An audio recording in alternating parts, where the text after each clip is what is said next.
क्या दुनिया में अमेरिकी डॉलर का दबदबा धीरे धीरे कमज़ोर पड़ रहा है? क्या चीन अपने युआन के जरिए नई वैश्विक वित्त व्यवस्था बनाने की तैयारी में है? आइए जानते हैं। नमस्कार, मैं रिया दुबे और आप देख रहे हैं अमर उजाला। अमेरिकी सीनेटरों के एक समूह ने अमेरिकी डॉलर को दुनिया की रिजर्व करेंसी का दर्जा देने के लिए एक प्रस्ताव फिर से पेश किया है। सीनेटरों ने चेतावनी दी है कि चीन युआन के आसपास एक दूसरी वैश्विक वित्त व्यवस्था बनाने की कोशिशें तेज कर रहा है। अमेरिकी सीनेटर्स के इस समूह में दोनों दलों के सांसद शामिल हैं।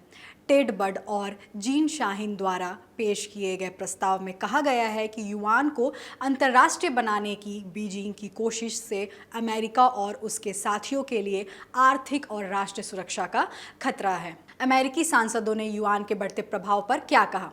प्रस्ताव के साथ जारी एक बयान में बड ने कहा, अंतर्राष्ट्रीय व्यापार में लगातार सहयोग और लगातार सफलता इस बात पर निर्भर करती है कि अमेरिकी डॉलर ग्लोबल रिजर्व करेंसी के तौर पर अपना स्टेटस बनाए रखे। उन्होंने कहा, वर्षों से चीन अमेरिका और हमारे साझेदारों की आर्थिक और राष्ट्रीय सुरक्षा को निशाना बनाते हुए अपने वैश्विक वित्तीय असर को बढ़ाने की कोशिश कर रहा है। बड ने चेतावनी दी कि चीन को ग्लोबल करेंसी फ्लो को बढ़ाने और दूसरा फाइनेंशियल इंफ्रास्ट्रक्चर बनाने की इजाज़त देना नीति की विफलता होगी जो दुनिया की अर्थव्यवस्था को विभाजित कर सकता है।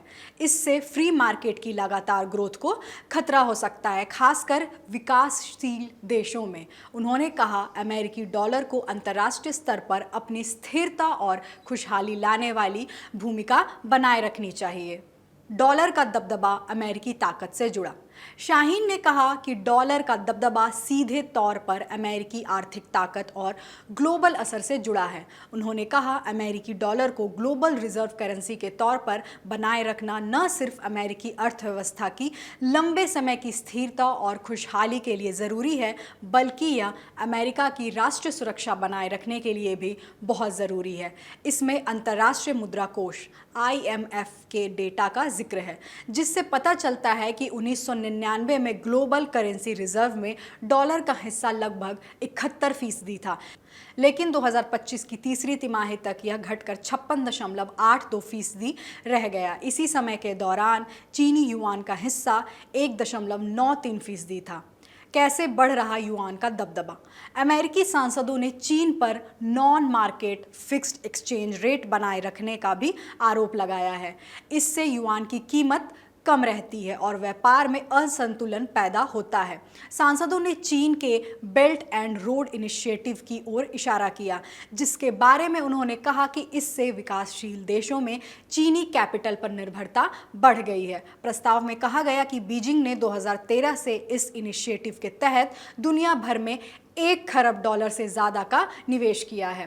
प्रस्ताव में कहा गया है कि 1700 से ज़्यादा बैंकों ने चीन के cross border interbank payment system या CIPS को सब्सक्राइब किया है, जिससे वह स्विफ्ट फाइनेंशियल मैसेजिंग सिस्टम का विकल्प बनता जा रहा है।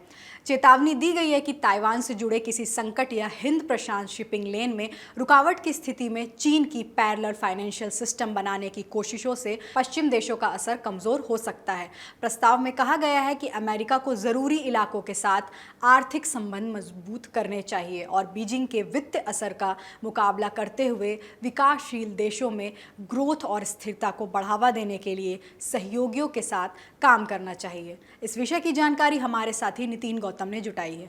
देश दुनिया की बड़ी खबरों को आसान भाषा में समझने के लिए अमर उजाला से जुड़े रहिए। वीडियो पसंद आए तो लाइक शेयर करें और चैनल को जरूर सब्सक्राइब करें।